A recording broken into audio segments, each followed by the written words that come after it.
So y'all, Brett Favre is out here stealing welfare from the less fortunate, and the butter biscuit eating Sambo Jason Whitlock is quiet as a mime in a library right now, right? The Brett Favre news is all over the sports media. It's been making waves and headlines, and Jason Whitlock won't say a word about it. You can hear a rat piss on cotton concerning both Brett Favre and the Favre'S story on Whitlock's YouTube channel. For real. But had this been a black athlete abusing welfare to try to, to try to make himself look philanthropic, stealing money from the less fortunate in the poorest state in the United States of America, a state whose capital does not have running water, if a black athlete was doing this, oh my God, Jason Whitlock would be, he would be calling him the most degenerate person in the world, in American society. He would start talking about how black people abuse welfare all the time and how we are nothing but a whole bunch of degenerates who don't want to work, we're nothing but people who are lazy. We want things handed to us, so on and so forth. We don't believe in working for anything. But because it's good old boy Brett Favre, he won't say a damn thing. His mouth is shut completely, right? But I can only imagine if this was somebody like a Cam Newton doing this. Cam Newton would be a terrorist, a disgrace to the black community and the American population as a whole. Like, for real, man. Like, Whitlock wouldn't let this story breathe if this was a black person who was stealing welfare funds from the poor and less fortunate in the state of Mississippi. Can you imagine that, fam? Like, he was stealing millions of dollars in welfare? Like, Whitlock would talk about this for a whole month straight. But because it's good old boy Brett Favre, a white American man, nah, he ain't gonna say nothing about it. He gonna let it ride right over his shoulder. He gonna let it ride right over his shoulder. If this was somebody black, he would be calling for an end to welfare. And again, the black people are nothing but degenerates who are fatherless, and we just take advantage of the welfare system, so on and so forth. But, it's quite on brand for Jason Whitlock to be quiet, or for him not to say a peep about a white American man stealing welfare funds from people in the poorest state in America. It's on brand for him. I guess both Favre and Brett Favre, the color of their skin prohibits Jason Whitlock from speaking ill on them. The color of Brett Favre and Favre's skin prevents Jason Whitlock from speaking on them like he does black athletes. It's quite a shame, though. It's quite a shame, because he is a guy who talks about standing in manhood, and manhood is missing from the black community and in sports and in America, so on and so forth. Well, manhood is holding individuals accountable when they do heinous things, when they do things that are wrong, when they do things that are foul, when they do things filled with greed, when they do things that, undermine or they take away from people who really don't have much in the first place. Manhood is calling that person out, and Jason Whitlock refuses to do so, right? Now, again, this story has been making headlines and waves all day long. Whitlock up here talking about nothing but black folks, the new KKK, and all type of other stuff. But he's not going to say anything about Brett Favre stealing his money. Brett Favre is out here stealing his bread, committing highway robbery. Using the welfare system to his advantage. Brett Favre looking like the welfare king right now. Because he's out here, he got welfare funds to make himself look philanthropic, and tried to use the welfare funds to get a volleyball facility built, right? Because his daughter played for the volleyball team. He got here getting some welfare funds stolen for him just to make him look good and make him look like, oh, I'm a great American guy. Look at my image. The good old Brett Favre giving back to my alma mater. Good old boy. Brett Favre just giving back to the community like I'm supposed to. And he ain't nothing but a phony. And Jason Whitlock standing in manhood is calling out the phonies when you see it. Because I know you love to call out every other black athlete when they do something wrong, right? When a young lady at Duke, the Duke volleyball player, when she lied about being called a racial slur, I think at BYU or something like that, man, he kept talking about it on and on and on and on, both him and Clay Travis. But again, we don't hear a goddamn thing about Brett Favre. You know, I wouldn't be shocked if Whitlock wrote an article or made a YouTube video defending Brett Favre, telling us how we should cut him some slack because he's really a good guy. He's one of the greatest quarterbacks to ever play the game, and so on and so forth. I wouldn't be surprised if he made a video trying to tell us to cut him slack.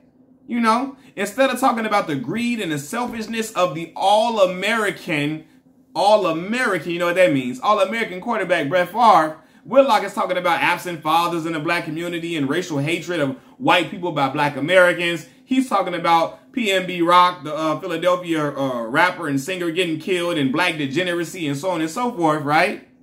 But let's talk about the degeneracy occurring from this white American, this wealthy multi-millionaire made over $100-something million. This man.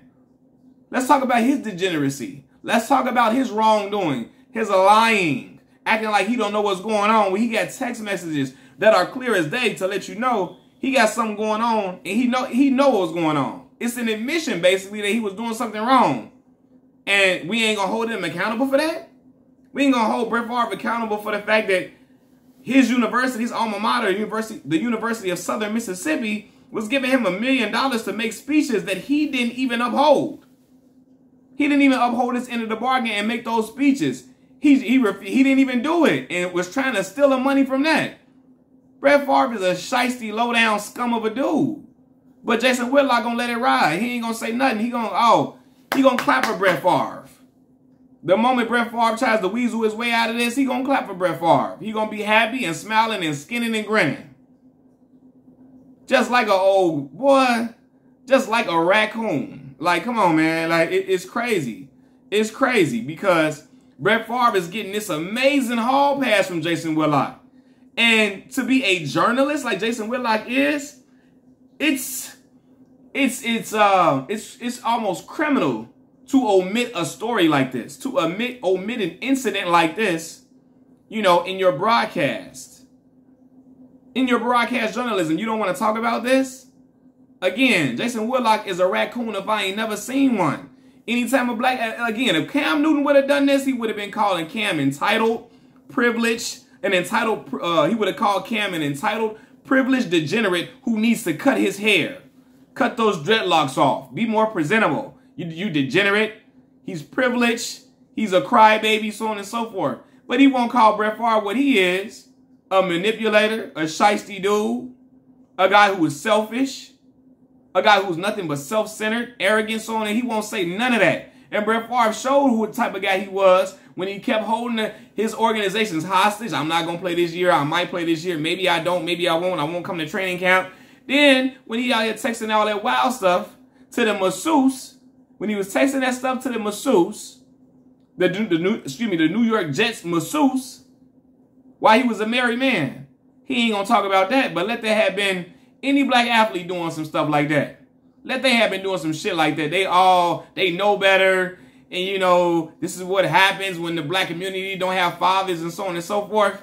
He would have been doing all of that. But good old boy Brett Favre, he gonna get a pass because Brett is a symbolic figure within the black people need to pick themselves up by the bootstraps community. Right? Brett Favre is he's a symbolic figure in that black people need to pick themselves up by the bootstraps community. Right? Those segment of white Americans who think that black people are just lazy, and the best way for us to get out of poverty is just keep striving, keep working hard. We're going to make it. You're just not working hard enough. That's why you're not rich, right? And while Brett Favre has earned his riches by being a great quarterback, we also see that he out here, he ain't working hard to get that school built. He's stealing. He's stealing. He's going into the pockets. He's going into the budget for funds that should be allocated to people who really need it in a state like Mississippi. I went to school in the Mississippi Delta. That is probably the poorest region in the United States of America.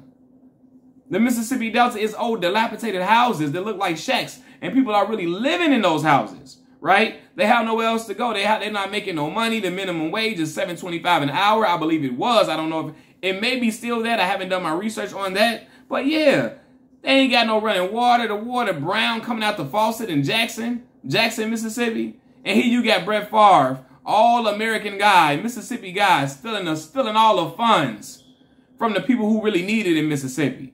Clown, and they ain't nothing but a clown. And Whitlock is a coward for refusing to call him out. He'll call everybody else out. He'll call out LeBron James. He'll call out Terrell Owens. He'll call out Lamar Jackson. He'll call out all these other individuals, right? He'll call out Colin Kaepernick, but he ain't going to say nothing about good old Brett Favre. Because the people who watch Jason Whitlock's channel, they love Brett Favre. They kiss Brett Favre's ass on a daily. And they love and they eat up all the shit Brett Favre throws up, and they eat it all up. So Jason Whitlock knows that, and he knows that's where his supporters are. So he ain't going to say nothing about Brett Favre. He's going to let it ride over his shoulder. Tomorrow, Whitlock's show is going to be about how black people need to put the fathers back in the home, and how we ain't nothing, and we ain't did how black folks are just nothing but degeneracy. The black youth is nothing but degeneracy.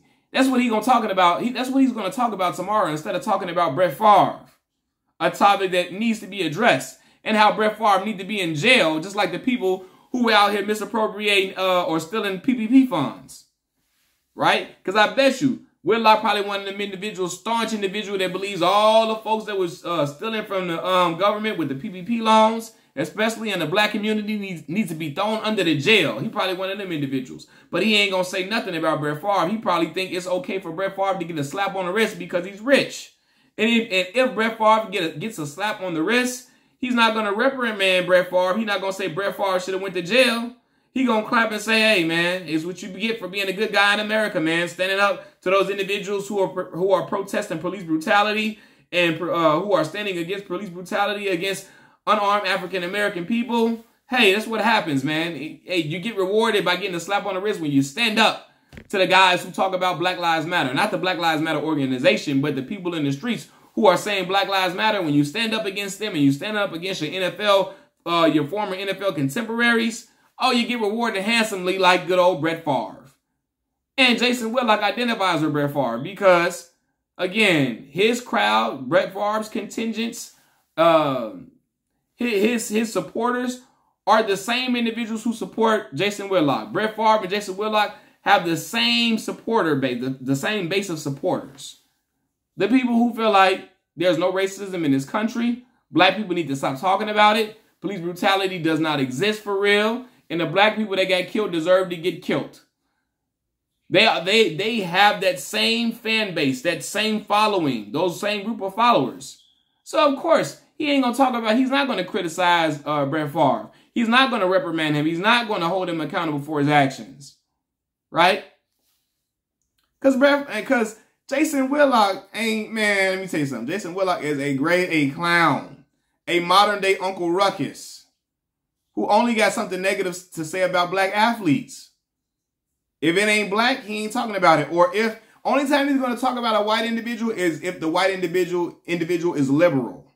Right? If they take a hard liberal stances, he's going to clown the white guy, right? But if the white guy is a conservative and he goes against, a lot of the things that black people are fighting for, if he undermines black people, if he's a white guy who's a conservative who hates liberal black folks or feels like liberalism or feels like he's a white guy who's against police brutality protests, oh man, if he's a white guy who I just lost my train of thought. If the white guy is in support of police brutality protests, if the white guy is super liberal, oh my God, Jason Whitlock is going to come for him.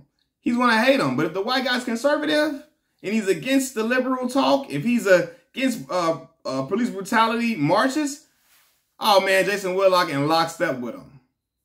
In lockstep with him, man. Jason Whitlock is a certified fucking clown. Machiavelli Mills TV. Like the video, subscribe to the channel, tell a friend and tell a friend and tell a friend to watch the video. Leave your comments in the comment section below. Share the video as well. I'm out. Peace.